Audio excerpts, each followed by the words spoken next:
네, 현재 시간 2시 15분 지나고 있습니다. 앞서 오프닝에서도 말씀드렸다시피 오늘 코스피 시장 안에서 시총 상위만 놓고 본다면 반도체가 쉬어가고 그 자리를 다른 제약 바이오들이 메워주고 있다라는 표현을 했는데요. 그 안에서 정말 모처럼 오르는 셀트리온이 눈에 띕니다. 그래서 오늘도 관련 뉴스와 이야기들이 SNS상에 참 많았어요. 어떤 이야기가 있었는지 팩트체크하는 시간 이성의사 김대준 대표와 함께하겠습니다. 어서 오세요. 안녕하십니까? 네, 안녕하십니까. 날이 갑자기 추워졌습니다. 지금 눈 피해 소식도 좀 많은데요. 저희 시청자분들도 항상 조심하시고요. 우리가 또 조심해야 된 주식 뉴스는 무엇이 있을지 한번 들어가 보겠습니다. 공시가 하나 올라왔습니다. 오늘 아침이었죠. 셀트리온과 관련한 주요 공시인데요. 투자 판단과 주요 경영 상황과 관련해서 이 CTP44 다잘렉스 바이오시밀러의 유럽 임상 3상 시험 계획을 신청했다라는 소식이 나왔습니다. 그동안 우리가 셀트리온 하면은 바이오시밀러, 램시마, 트룩시마 그렇게 알고 있었는데 다잘렉스 바이오시밀러는 무엇일까 궁금하신 분들 많을 것 같아요. 최근에 IR에서도 이와 관련한 언급이 있었습니다. 홍콩에서 IR이 개최가 됐는데 여기에 셀트리온 서정진 회장이 직접 참여를 했습니다. 매번 그 앞에 잘 나와주시죠. 여기서 홍콩 기업 설명의 주요 안건 3가지를 보면 염증성 질환, IBD 관련한 신약 파이프라인을 확대하겠다. 그 전략을 이야기했고요. 2번째로는 CDMO 사업 확대를 추진하고 있다. 3번째, 주주가치 재고 계획도 발표를 했습니다. 오늘 나온 공시와 이러한 IR에 대한 후기가 돌면서 셀트리온 그룹주의 주가가 현재 강세를 보여주고 있습니다. 앞서 말씀드린 것처럼 현 구간에서는 4.61% 오름세를 보여주고 있고요. 셀트리온 제약이 12%의 급등 59,300원에서 움직이고 있습니다. 직접 CDMO를 찍었다라고 하면서 그 IR에서 CDMO에 대한 이야기도 많이 나오고 있는데요. 이성 이사님, 그 IR에 서정진 회장이 직접 나와서 어떤 곳에 강점을 두고 이야기를 했는지 혹시 거기서 가장 매력적인 이야기 있었습니까? CDMO 관련된 투자의 금액과 네. 어느 정도 규모를 하는지 구체화된 부분을 밝혔다라는 점이에요. 규모는 금액으로 1조 5천억 원 정도가 되고요. 네. 환산을 하면 20만 톤 정도의 건설 예정에 있습니다. 그러면 시장에서 환산을 한 건 1만 톤당 한 1,000억 정도 이상의 매출이 가능한 구조로 소통을 했어요. 최근에 자사주 매입을 단행을 했었죠. 그 이후에 그와 함께 이제 사업 방향 같은 경우를 구체화해주면서 시장 속에서는 좀 이제 나아갈 수 있는 사업이 CDMO 쪽의 증설 부분, 그 다음에 아까 짚어주신 다잘렉스에 관련된 시밀러 부분 같은 경우도 성장을 할 수 있는 부분이라고 느낄 수가 있어요. 그렇다 보니까 주가는 이에 화답해서 반응을 해주는 거고요. 제약 바이오주들이 좋지 않은 시기 속에서 이제 여기에 사업 방향을 보여줬다는 점에서 긍정적이라는 말씀을 드릴 수가 있겠습니다. 오늘 나온 공시와 함께 그 CDMO에 대한 이야기가 시장에 많은 관심을 끌어냈다라고 이야기했는데 서두에 제가 그런 이야기 했어요. 그동안 이 셀트리온 하면은 램시마 이야기, SC 이야기 많이 했잖아요. 네. 그런데 여기에 다잘렉스 바이오시밀러 3상 이야기가 나왔습니다. 네. 이 공시가 주는 의미가 어떻습니까? 긍정적인 내용이고요. 네. 이성우 이사 방금 전에 얘기했던 대로 오늘 나온 내용과 주가의 흐름들이 긍정적이다 하는데 네. 저는 약간은 비껴서서 해당 뉴스와 내용에 대해서 판단을 하고 있어요. 일단 서정진 회장 측이 급했습니다, 마음이. 왜 왜냐하면 그랬을까요? 국내 바이오 기업의 1등 기업이라고 하면 과거에는 셀트리온을 우리가 첫손에 꼽았습니다. 네. 매출이나 이익 규모 측면에서 판단하더라도 삼성바이오로직스와 셀트리온이 한 3, 4년 전만 하더라도 매출 영업이익이 비슷했어요. 근데 올해 기준으로 예상치를 판단해 보게 되면 네. 영업이익단에서 흐름을 보게 되면 삼성바이오로직스는 1조 한 3천억 정도 올해 영업이익을 낼 것 같아요. 셀트리온 6천억입니다. 매출 규모 측면에서도 셀트리온 올해 3조 5천억 정도, 네. 그리고 삼성바이오로직스는 4조 원을 훌쩍 넘깁니다. 그러니까 뭐냐면 최근에 시장이 확장되고 있는 부분이 이 CDMO 쪽이죠. 그래서 서정진 회장이 이번 IR에서 내놓은 그 보관이 뭐냐면 내년도에 공장을 착수해서 한 2, 3년 공장 설립하는데 시간이 걸리겠죠. 그리고 네. 주문을 받는 데는 한 4, 5년까지 시간이 걸릴 겁니다. CDMO 시장에 우리도 진출하겠다. 이게 첫 번째고, 신약도 우리가 해보겠다라는 비전을 제시를 했습니다. 그런데 주가 오늘 강하죠. 네. 그런데 이 내용에서의 그 재료적 가치가 딱 당장에 또는 뭐 단기간 내에 어떤 시세 흐름을 두고 주가의 연속성에 대한 반응이 나오기보다는 청사진죠. 비전 제시라고 판단하기 때문에 저는 개인적으로 긍정적이나 주가 연속성 측면에서 바라보게 된다라면 네. 최근 다른 바이오 기업들에 비해서 주가가 움직이지 못했기 때문에 여기에 대한 반응도가 오늘 세게 나오는 현상이고 추가적인 상승은 좀 더 지켜봐야 되지 않겠나 이렇게 판단을 하는 내용입니다. 이 다잘렉스 바이오시밀러 3상 그럼 절차 돌입 소식의 경우에는 오늘 공시가 나와서 반응은 했지만 일단 3상 진입했다라는 것도 재료에 흘러나왔고 네. 그리고 이번 IR에서 내놓았던 그 포부와 전략 같은 경우에도 지금 당장 공개가 돼서 화답은 하지만 시행되는 데는 몇 년이 소요되니까 네. 어느 정도 재료가 시장에 노출됐다라는 데 관점을 주신 거네요. 그 내용이고요. 다잘렉스 말씀을 하셨으니까 거기에 대한 부연 설명을 드리게 되면 네. 유럽의 3상을 신청을 했죠. 근데 다잘렉스 특허 만료 기간이 2030년입니다. 미국 쪽은 2029년, 유럽 쪽은 30년입니다. 그러면 3상을 진행을 하고 이제 통과되고 이제 30년 이후에 이제 매출이 나오겠죠. 네. 그렇다면 지금 2024년입니다. 앞으로 시간이 좀 있습니다.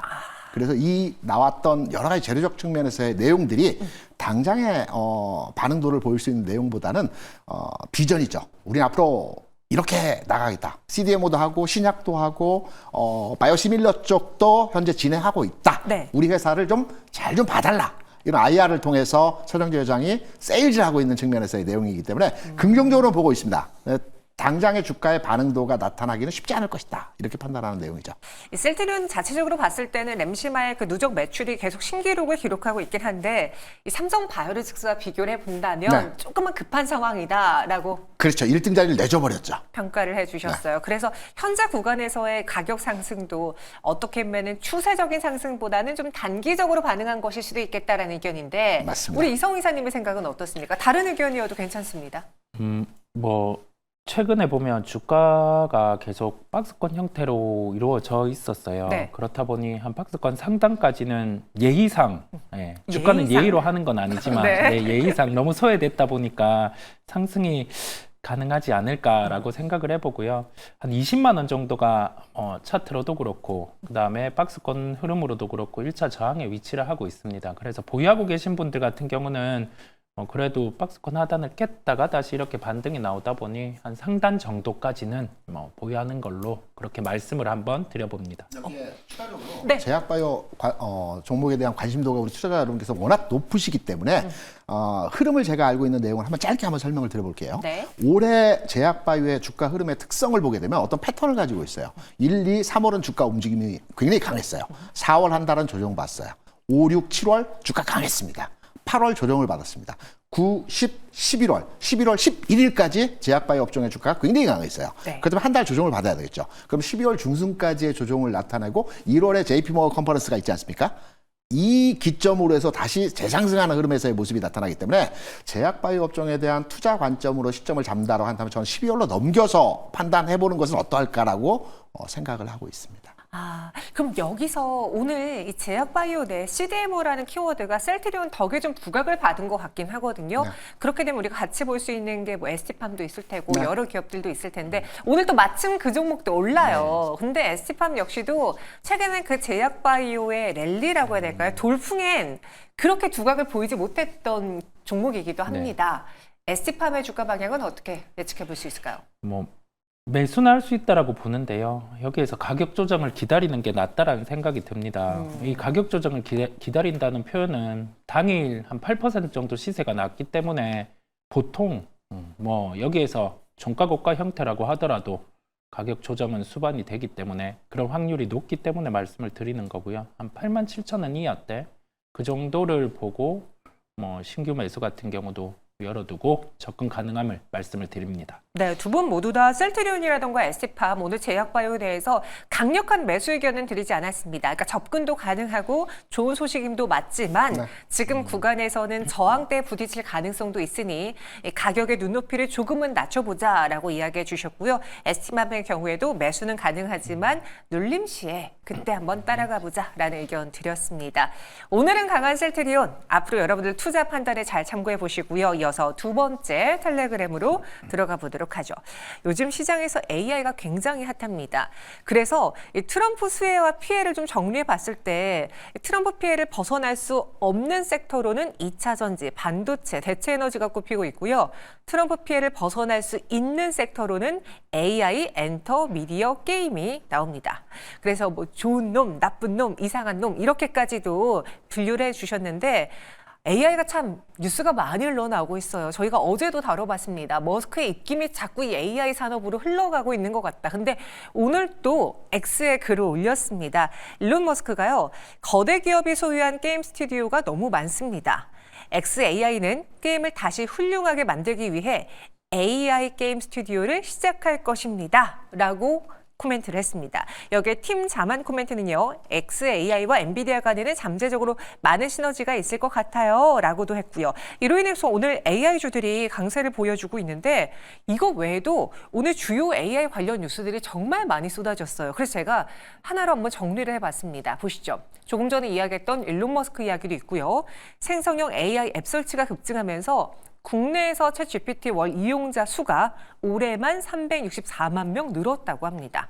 여기 S넷은 엔비디아, 델과 차세대 AI 사업 전략을 발표하면서 주가가 강세를 보여주고 있고요.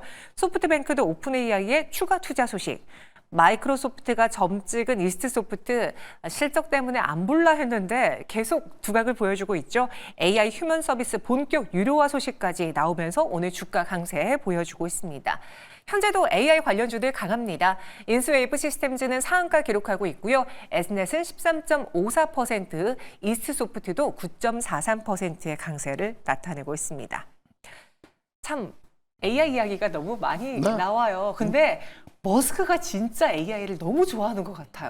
AI를 좋아하고 게임도 좋아합니다. 아, 그렇습니까? 비디오 게임을 굉장히 좋아하거든요. 네. 그래서 게임과 관련된 얘기들 뭐 앞으로 뭐 시장에서 얘기하기로는 AI가 그동안 하드웨어 소프트웨어로 넘어간다라는 측면으로서 많이 얘기하고 있는데 동의합니다. 네. 저 동의하고 시장 내에서 소프트웨어 관련된 AI 종목들, 알짜 종목들을 이제 찾아야 되는 과정이고 국내에서 오늘 많은 종목들이 상승을 보여주고 있는데요. 네. 우리가 차세대 다음 생태계에 대한 AI 투자를 한다고 한다면 기존에는 엔비디아를 통한 반도체 생성 과정에서 AI와 관련된 종목들의 주가 움직임이 나타났다고 한다면 네. 미국 시장 같은 경우는 개인적으로 판단할 때는 아마존 같은 네트워크나 클라우드를 이제 서비스하는 회사들, 이게 소프트웨어 쪽의 흐름들이거든요. 게임도 네. 마찬가지고 이러한 생태계 변화가 내년도에는 AI 쪽에서 추세적으로 진행되지 않을까라고 생각하는 게 개인적인 의견입니다. 그럼 하드웨어에서 소프트웨어로 지금 이동하고 있는 이 흐름에 대해서 동의해 주셨는데 네네. 거기에 게임 산업을 직접적으로 넣어봐도 되겠습니까? 저는 오늘 그리고 최근에 게임주들이 움직였던 내용에서의 흐름을 판단해 보게 되면 네. AI 생태계와 연동해서 움직였다기보다는 성장 섹터의 순환매 흐름에서 게임주가 움직였다라고 보고 있고요. 최근 네. 흐름을 보게 되면 제가 여러 차례 말씀드렸을 겁니다. 바이오, 그다음에 2차 전지, 그다음에 IT 플랫폼 네카오, 게임, 엔터죠. 이 세 번째 트랙이 지금 현재 움직이고 있는 거거든요. IT 플랫폼과 게임과 엔터가 움직이고 있는 시장에서의 게임주가 형성되고 있는 상황이기 때문에 AI와 연동되는 것도 일부 맞긴 하겠지만 성장 섹터의 순환매로 이해하는 게 조금 더 현실적으로 우리가 이해할 수 있는 부분들. 다음은 로봇입니다. 요 내용으로 시장의 파도가 진행되고 있다라고 이해를 저는 하고 있습니다. 그 잔파도가 계속 여러 산업을 지금 두들기고 있긴 한데 네네. 게임을 AI와 관련해서 우리가 지금 구간에서 공격적으로 나서기엔 아직 그 연결고리가 네. 당장은 보이지 않는다라는 네. 이야기. 그럼 지금 시장에서 그 연결고리를 찾고 있는 거는 소프트웨어는 맞는 것 같아요. 네. 그중에서 앞서 제가 이스트소프트, 마이크로소프트가 점 찍었다라고 이야기를 했는데 네. 저희가 어제도 다뤄봤어요. 네. 3분기 여전히 이스트소프트의 경우에는 영업이 손실 적자였습니다. 네. 근데 이번에 AI 휴먼 서비스를 본격적으로 유료화한다면은 소프트웨어를 가지고 돈을 벌겠다라는 거잖아요. 네. 좀 빠른 시일 내에 흑자 전환도 가능할까요? 그건 돼봐야 하는 건데요. 잘 구독을 많이 해야지 되는 부분인데 우리가 생각해야 될 점이 지금 우리나라 소프트웨어 쪽이 네. 미국 쪽의 소프트웨어 쪽과 구조가 다르죠. 그런데 소프트가 구독형 모델로 나아간다라고 해서 때마침 주가가 강하기도 합니다. 다만 마이크로소프트 같은 경우가 반독점 조사가 시행이 될 거예요. 자, 그게 시행이 된다라고 하면 이스소프트나 MS와 협업하는 소프트웨어 기업들 같은 경우는 주가가 어느 정도 올라 있기 때문에 변동성이 커질 수가 있습니다. 이 기업이 단독적으로 주가가 오른 게 아니라 연결된 기업이 있기 때문에 오른 거라는 면을 기억을 하시면 되겠고요. 그다음에 우리나라 소프트웨어 기업들 같은 경우는 뭐 흑자 전환 시점이라든지 그런 시점에 주가는 반응할 수 있으나 지금은 하나의 계절성과 함께 트렌드까지 더해지고 거기에 좀 불가능한 스토리까지 더해져서 주가를 강하게 올리고 있어요. 자칫 고점 매수가 될 수 있죠. 그래서 그 점은 유의를 할 필요가 있음을 말씀을 드립니다. 마이크로소프트 반독점 조사 가능성은 유의해보자. 현재 이스트소프트의 분봉 흐름을 보시면 오전에 보여줬던 20% 가까운 상승폭에서는 조금은 멀어졌습니다. 현재는 9.2%가량의 상승 23,150원이고요. 그럼에도 오늘 상승 반납해도 무려 5거래 연속 상승입니다. 14,000원이었던 주가가 단숨에 일주일도 안 되는 그 사이에 23,000원까지 올라와 버렸어요. 저는 이성웅 이사와 다른 결로 이스소프트에 대해서 해석을 하고 있어요. 어떻게 해요? 굳이 마이크로소프트까지 끌어와서 이해하기보다는 네. AI 검색 서비스를 시작한다라는 내용의 그 재료 가치가 부각이 되면 최근 주가 움직이고 있지 않습니까? 재무적 가치를 판단해서 들여다보게 되면 손이 안 나가는 종목이에요. 손이 안 간다고요? 네, 왜냐하면 최근에 이제 영업이익단에서 실적이 그렇게 좋지는 않기 때문에 그렇죠. 다만 수급적 측면에서 보면 관심도를 가져야 됩니다. 수급이 왜냐하면 어때요? 최근에 거래량 측면에서 보면 이틀 연속해서 그 거래를 다 잡아주는 형태에서의 대량 거래가 연속적으로 흐름이 진행되고 있어요.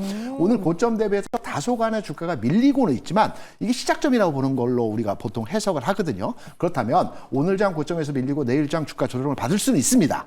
최근 상승에 대한 5거래를 상승했기 때문에 단기적으로 하루 이틀 정도 조정을 받을 수 있겠죠. 네. 하지만 우리가 수급이라고 하는 것은 관심과 거래량입니다.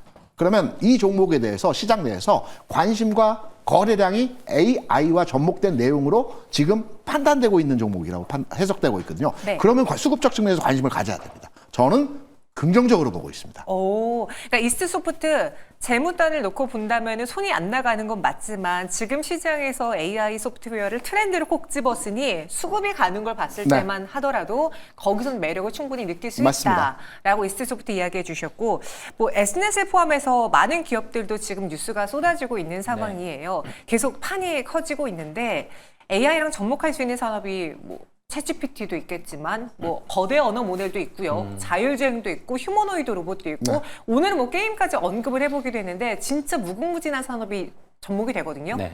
이 중에서 우리가 가장 잘할 수 있는 걸로 한번 집중해 본다면 어느 산업에 어떤 종목이 기대됩니까? 이 산업들 중에서 시장 규모가 가장 큰 쪽을 보는 거예요. 그러면 저는 자율주행 쪽에 무게를 두고 그다음에 완성차 기업들 같은 경우는 이미 데이터 수집 단계에 있다 보니까요. 여기에서 그 약간의 규제 이슈 같은 경우가 최종적으로 허물어진다라고 하면 자율주행 쪽 관련된 종목들의 포텐이 강할 수가 있습니다. 우리가 바라볼 때, 산업을 바라볼 때 핵심은 시장 규모, 그 안에서 우리가 침투할 수 있는 부분의 파이, 그걸 보시면 주가가 어느 정도 상승할 수 있는지의 그림이 그려지기 때문에 그 부분을 체크해 보시면 되겠습니다. 이성사님은 AI가 접목된 시장 안에서 가장 판이 큰 곳, 자율주행을 나는 예의주시하고 있다. 저는 플랫폼 기업 중에서 네. 우리가 AI에 대해서 지난해까지만 해도 하이닉스나 몇몇 종목 외에는 특별하게 AI와 연동된 주가 움직임이 나타났던 종목들이 없었어요.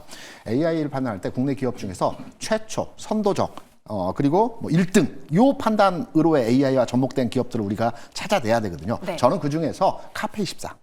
왜냐하면 이 플랫폼을 기반으로 해서 제가 그동안 궁금했던 게 어떤 유튜브나 어떤 그 플랫폼을 보면서 굉장히 멋진 넥타이를 나오는 사회자가 메고 있어요. 그걸 네. 사고 싶어요. 사고 싶었어요? 근데 어디서 파는지 브랜드가 뭔지를 몰랐는데 네. 이 카페이스가 제공하는 것이 그 클릭만 하면 그 제품에 대한 내용들이 쭈쭈쭈 나온다고 그래요. 요런 기발한 아이디어를 기반으로 해서 AI를 접목시킨 회사들의 주가가 앞으로 시장에서는 좀 부각되지 않을까라고 판단돼서 카페24 같은 종목들은 앞으로 긍정적으로 보는 뷰로의 판단을 하고 있습니다. 네, 그래서 저희가 전일 카페24를 다루면서 그 MSCI 지수 편입으로 인해 그 인덱스 네네. 지수 편입으로 인해서 수급이 들어오는 겁니까?라고 했을 때 아니 그보단 플랫폼 사업이 부각받는 것 같습니다라고 이야기를 해드렸거든요. 네.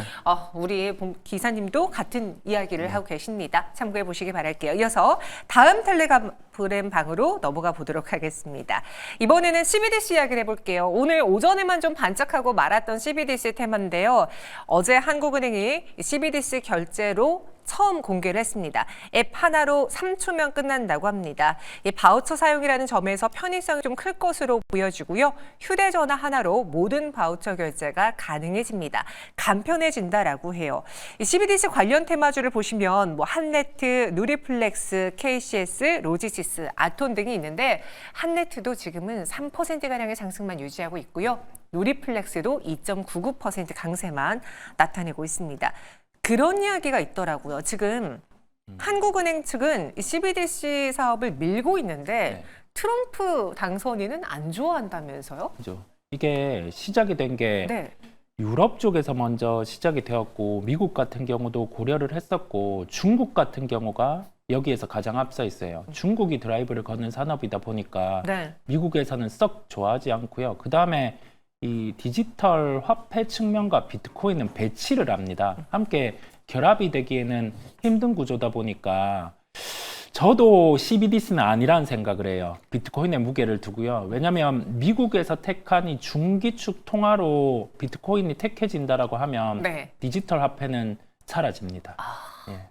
그래서 오늘 힘이 반짝 상승에 그쳤나 봐요. 어제 이 뉴스가 나오고 시간의 시장에서 관련주들이 움직였고 오늘 오전장 갭상승 혹은 굉장히 강한 시세를 분출했던 CBDC였는데 지금 밑꼬리가 다 달려 있습니다. 우리 이성 이사님도 미국이 여기에 동참하지 않는다면은 이 산업의 지속성이라든가 화제는 그리 크지 않을 것이다라고 조금은 보수적으로 이야기해 주셨어요. 김대중 대표님의 마지막 고견 듣고 정리해 볼게요. 네, 저도 이성훈 이사에 대해서 동의를 하고요. 비트코인은 디지털 자산입니다. 네. 디지털 화폐는 또 다른 측면이고요. 네. 중국이 가장 선도적으로 시범 서비스를 하고 있어요. 그리고 디지털 화폐가 통용화가 되면 달러 위상이 좀 약화됩니다. 그래서 이건 단발성 재료에서의 흐름으로 우리가 해석하고 판단하는 내용이기 때문에 지속성을 가지고 흐름을 가져가기엔 조금은 재료 가치가 약하다. 이렇게 판단합니다. 그럼 장 마치기 전에 빠르게 좀 매도할까요? 정리하고 다시 바는 게 저는 어떠할까 생각을 합니다. 네, 이 테마주는 뉴스에 따라서만 대응을 해보자. 오늘 뉴스로 나왔고 이미 매도하신 분들은 지금 매도하고 있으니까 빠르게 정리하고 추후를 도모하자라고 이야기 드렸습니다. 오늘 세 가지 뉴스 텔레그램 방 통해서 알아봤고요. 두 분과 함께했습니다. 설명 고맙습니다.